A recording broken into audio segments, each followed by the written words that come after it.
इस वीडियो में हमारा मेन मोटिव होगा इलेक्ट्रिक डाइपोल को समझना। तो देखो इलेक्ट्रिक डाइपोल क्या है।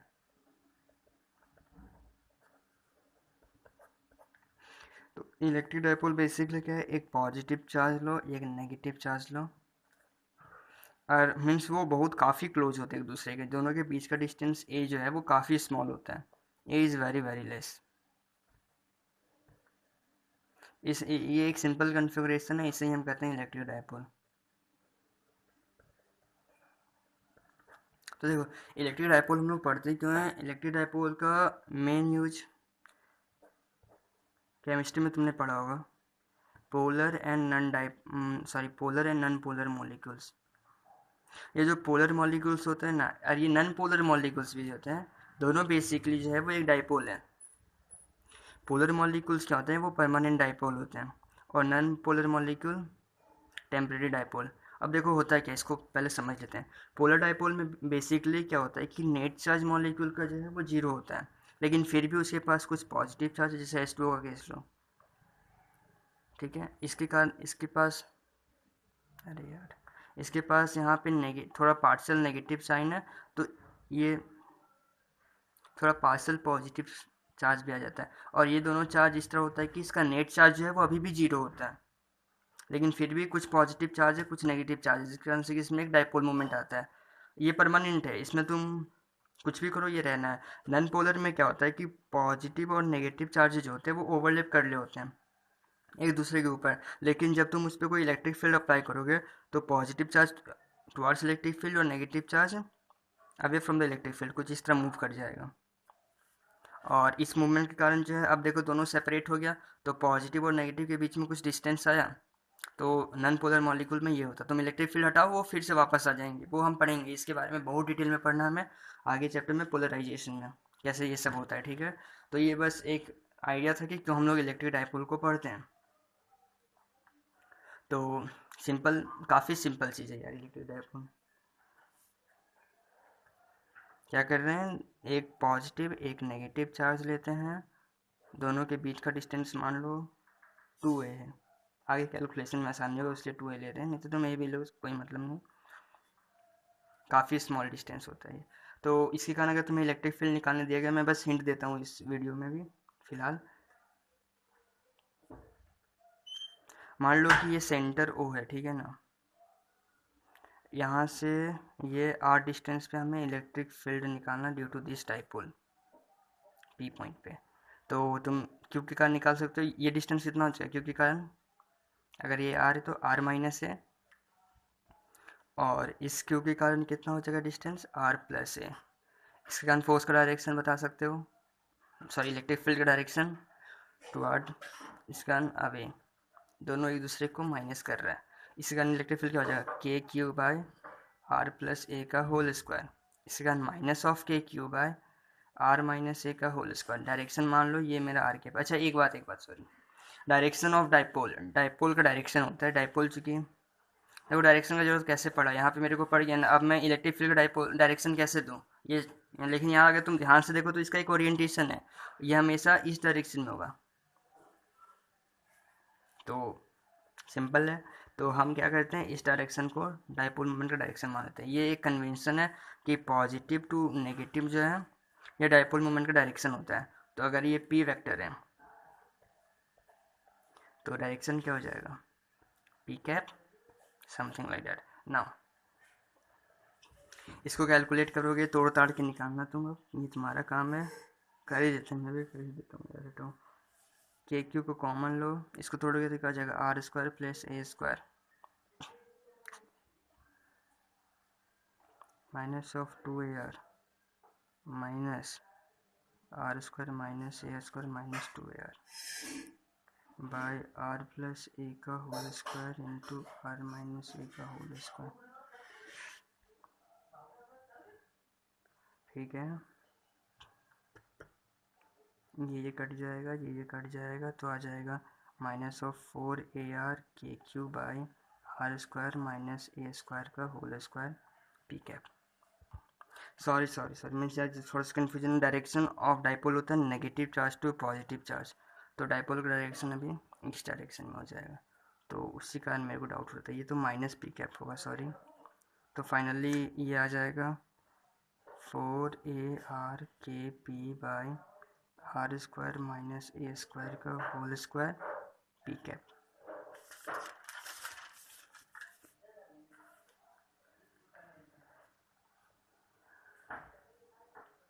तो ई एक्जियल क्या है हमारे पास, 4ARK/r² माइनस a² का होल स्क्वायर पी कैप। अब देखो डाइपोल का सिर्फ डायरेक्शन में एक मैग्नीट्यूड भी होता है जिसे हम कहते हैं dipole moment. Dipole moment is nothing but the charge into दोनों चार्ज के बीच का जो डिस्टेंस है, फिलहाल 2a है और तुम्हें डायरेक्शन तो पता है पी कैप। तो हम लिखते हैं P vector is equal to 2aq, where direction is from negative to positive. यहाँ पे आ जाओ, 2aq तुम्हें मिल रहा है, ये एक्सिस इज इक्वल टू क्या हो जाएगा, 2r/r² माइनस a² का whole square into P cap, 2r P vector by r² minus a² का होल स्क्वायर।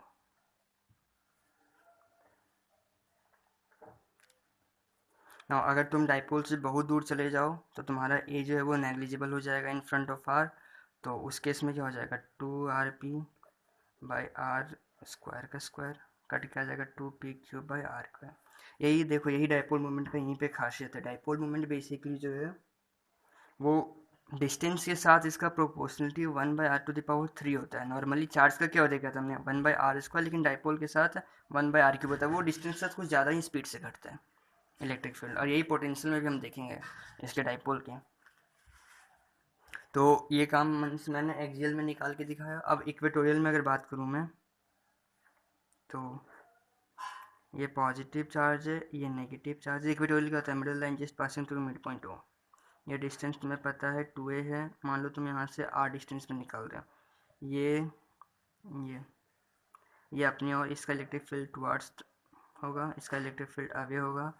अब नेट फोर्स ये कैंसिल कर जाएंगे क्योंकि सेम डिस्टेंस है, तो एक नेट इलेक्ट्रिक फोर्स होगा इन दिस डायरेक्शन, वो तुम्हारा काम है, वो तुम निकालो कैसे कितना इलेक्ट्रिक फील्ड होगा। तुम्हें ये इलेक्ट्रिक फील्ड पता है, इसका एक कंपोनेंट ये होगा, ये थीटा एंगल तुम निकाल सकते हो, अगर ये पता है तो ये कंपोनेंट निकाल सकते हो, 2 into electric field into cos theta, यही होगा तुम्हारा आंसर। तुम्हें ई पता है, कॉस थीटा पता है, 2 पता है, तुम निकालो, अब बैठ के ये काम करो ना। तो ये डाइपोल का मीन्स सबसे सिंपल कॉन्सेप्ट था, इसके कारण 2 इलेक्ट्रिक फील्ड हमने निकालने सीखा। तो तुम उसको कैलकुलेट करो, उसको फाइंड करो, तो तुम्हारा जो इलेक्ट्रिक फील्ड फाइनली आएगा वो आएगा E vector is equal to minus of P vector by 4πε0r³ something. कुछ चीज़ें हैं जो काफ़ी क्लियर थी उस डायग्राम से ही तुम्हारे पास, जैसे नेट इलेक्ट्रिक फील्ड अगर ये +q ये -q, तो नेट इलेक्ट्रिक फील्ड इस डायरेक्शन में था, जो कि माइनस ऑफ पी वेक्टर है, पी वेक्टर इस डायरेक्शन है माइनस टू पॉजिटिव। ठीक है, पहला ये बात क्लियर हो गया। बाकी ये चीज़ तुम फाइंड करोगे कि ये मैग्नीट्यूड कैसे आया। ठीक है, अब मैं मीन्स एक जनरल केस बताता हूँ। तुम्हें फाइंड करना है बेसिकली, अगर ये +q है, ये -q है, दोनों के बीच का डिस्टेंस मान लो 2a है,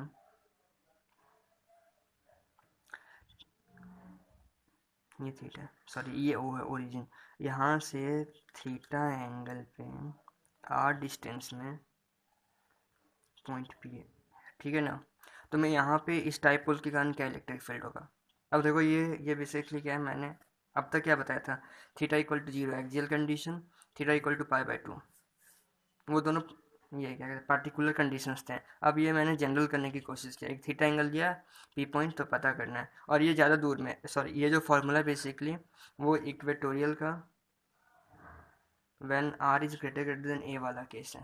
तुम जनरल निकाल के r ग्रेटर देन a करके ये निकाल देना।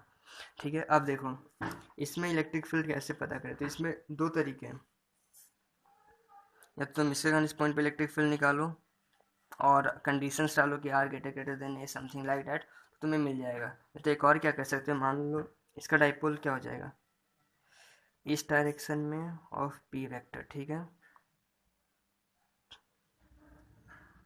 p is equal to 2aq।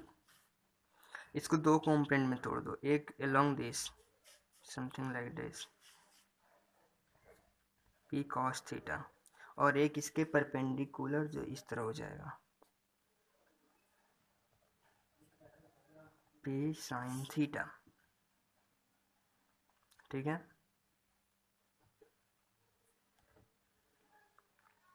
एक पी कॉस थीटा, एक पी साइन थीटा।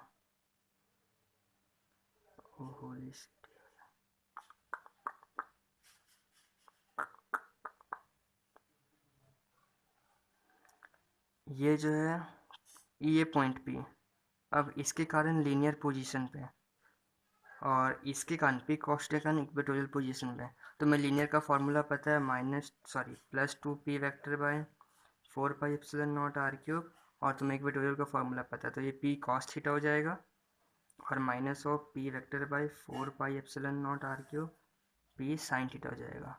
यहाँ देख एक बात काफ़ी इंपॉर्टेंट है, मीन्स हमारा पी वेक्टर बेसिकली इस डायरेक्शन में था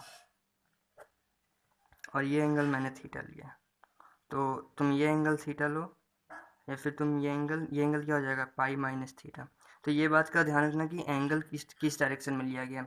अगर तुम इसको थीटा लेके बनाते हो तो ये आएगा, और अगर तुम पाई माइनस थीटा लेके बनाते हो तो यहाँ पे जस्ट ये क्या हो जाएगा, साइन पाई माइनस थीटा, और ये cos pi minus theta, I think cos theta होता है, sine pi minus theta with negative sign जुड़ जाता है, तो ये प्लस में आ जाएगा। इस बात का ध्यान रखना एंगल थीटा कैसा, ठीक है। बाकी सब सिंपल केस था, बन गया ना। अब डाइपोल पे मीन्स ज़्यादा अभी बेसिकली हमें नहीं पढ़ना, डाइपोल पे सिंपल सिंपल चीज़ें पढ़नी है। अब देखो डाइपोल को तुम इलेक्ट्रिक फील्ड में रखो तो कैसा असर दिखाएगा। अगर तुम यूनिफॉर्म इलेक्ट्रिक फील्ड में रखो, यूनिफॉर्म मतलब सेम इलेक्ट्रिक फील्ड किसी भी तरह रखो, तुम यहाँ प्लस रखे, डाइपोल को मैंने पहले सीधे रखा, ठीक है, मेरा मन किया हम सीधा रखें। इस पे अगर इलेक्ट्रिक फील्ड इस डायरेक्शन में, तो इस पे इस डायरेक्शन में क्यू ई लगेगा, इस पे इस डायरेक्शन में माइनस क्यू ई लगेगा, सॉरी क्यू ई लगेगा, डायरेक्शन में चेंज कर दिया, दोनों का सम क्या जीरो हो जाएगा। तुम इसको इस तरह रखो, अभी भी इस पे क्यू ई इस डायरेक्शन में लगेगा, अभी भी इस तरह लगेगा माइनस क्यू ई ना। तो इस पे जो नेट फोर्स लगेगा in uniform electric field, net force is always equal to zero. अब ध्यान से देखो, ये कुछ ऐसा नहीं लग रहा मीन्स नेट फोर्स जीरो, लेकिन तुमको नहीं लग रहा कि ये इसको कुछ इस तरह घुमा देगा, इसको कुछ इस तरह घुमा देगा, ये इस तरह घूम जाएगा, तो इसको बेसिकली इस पर टॉर्क लगेगा। यूनिफॉर्म इलेक्ट्रिक फील्ड में भी इस पर टॉर्क लगेगा, और ये टॉर्क कपल होगा। कपल तुमने पढ़ा होगा ना, कपल में बेसिकली क्या होता है कि दोनों फोर्सेस, नेट फोर्स जीरो होता है लेकिन नेट टॉर्क होता है, net force is equal to zero लेकिन there is some net torque. तो चलो इसको इवेल्युएट करते हैं हम लोग, प्लस माइनस, इस पे फोर्स क्यू ई लग रहा है, इस पे फोर्स क्यू ई लग रहा है, तो ये एंगल मान लो वो थीटा एंगल पे था, इलेक्ट्रिक फील्ड अगर इस डायरेक्शन में है तो थीटा एंगल पे था वो इसका पी वेक्टर, ठीक है। तो कपल का फॉर्मूला तुम्हें पता होगा, कपल का फॉर्मूला होता है force into perpendicular distance between forces, दोनों के बीच का परपेंडिकुलर डिस्टेंस ऑब्वियसली यही है, और ये तुम्हें पता है ये क्या होगा, ए साइन थीटा। देयरफॉर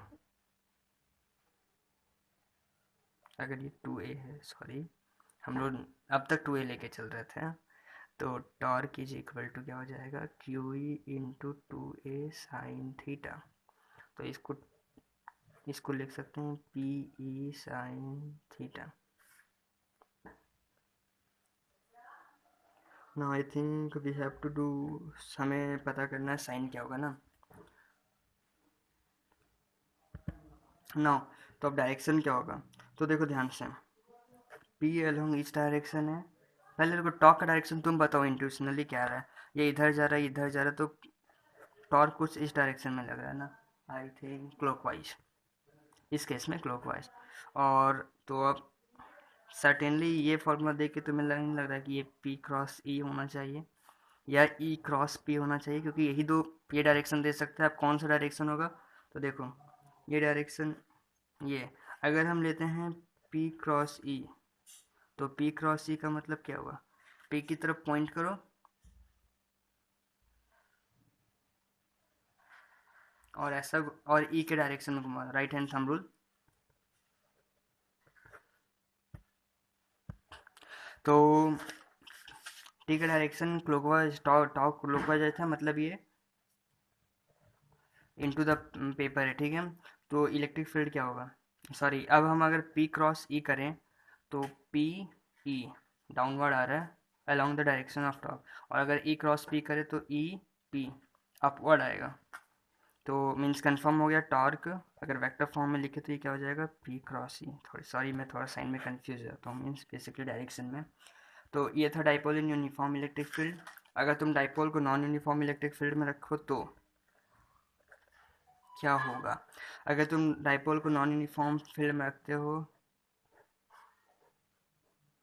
तो उस केस में एक जगह होगा जहाँ पे फोर्स ज़्यादा लगेगा और एक जगह होगा जहाँ पे फोर्स कम लगेगा। तो कंफर्म है कि उसको एक नेट फोर्स होगा और उस पर एक नेट टॉर्क भी लगेगा। वो कैलकुलेट करना आसान है, मीन्स तुम्हें अगर पता है कि यहाँ क्या फोर्स लग रहा है, यहाँ क्या फोर्स लग रहा है, तुम्हें ये डिस्टेंस पता है तो तुम टॉर्क निकाल सकते हो। और तुम्हें पता है यहाँ पे क्या इलेक्ट्रिक फील्ड है, यहाँ पे क्या इलेक्ट्रिक फील्ड है, तो तुम ये फोर्स भी निकाल सकते हो, दोनों का सम नेट फोर्स हो जाएगा। तो ये काफ़ी आसान चीज़ है, इसमें टेंशन मत लो, ठीक है। सॉरी, प्रीवियस वाले में, यूनिफॉर्म वाले में मैं कुछ कहना भूल गया, इक्विलिब्रियम नॉन इक्विलिब्रियम कंडीशंस। तो सिंपल से चेक मारो, मान लो ये इलेक्ट्रिक फील्ड का डायरेक्शन है, ठीक है। यहाँ नेगेटिव चार्ज है, यहाँ पॉजिटिव चार्ज है, ये एंगल थीटा है। अगर तुम थीटा को जीरो कर दो, मतलब ऑब्वियसली ये फोर्स इधर, ये फोर्स, तो ये चाहेगा कि यहाँ आ जाए, इस तरह स्टेबल कंडीशन आ जाए, ठीक है ना। तो प्लस यहाँ आ जाएगा, माइनस यहाँ आ जाएगा। अब इस पे टॉर्क, ये फोर्स इधर लग रहा है, ये फोर्स इधर लग रहा है, अब इस पे कोई टॉर्क नहीं लग रहा है। तो ये जो पोजीशन है ना, थीटा इक्वल टू जीरो, इसको इक्विलिब्रियम कंडीशन कहते हैं। अगर तुम इसको थोड़ा सा उठाओगे इस तरह तो फिर भी वो वापस उसी पोजीशन में आना चाहेगा। तो मतलब ये स्टेबल इक्विलिब्रियम का कंडीशन है, स्टेबल है। अब देख सेकंड केस देखते हैं, अगर तुम इसको प्लस को यहाँ कर दो, माइनस को यहाँ कर दो, अभी भी इस पे नेट फोर्स, इस पे फोर्स इधर, इस पे फोर्स इधर, अभी भी नेट फोर्स जीरो लग रहा है। लेकिन इस केस में क्या, अगर तुम थोड़ा सा चेंज करोगे, थोड़ा सा एंगल लाओगे इसमें, थोड़ा सा वैसा एंगल, तो इस पे फोर्स इधर, इस पे फोर्स इधर, ये फटाक से घूम के चेंज कर लेगा। तो ये भी इक्विलिब्रियम कंडीशन था, लेकिन ये एक अनस्टेबल इक्विलिब्रियम का कंडीशन है। तो डाइपोल पे बस इतना ही। नेक्स्ट टॉपिक हम लोग अब सीधा मीन्स फ्लक्स एरिया वेक्टर पे जाएंगे आज के लिए बस। उसके बाद उसमें बहुत काफ़ी अच्छी क्वेश्चन, उसमें क्वेश्चंस करेंगे हम लोग बैठ के मज़े से।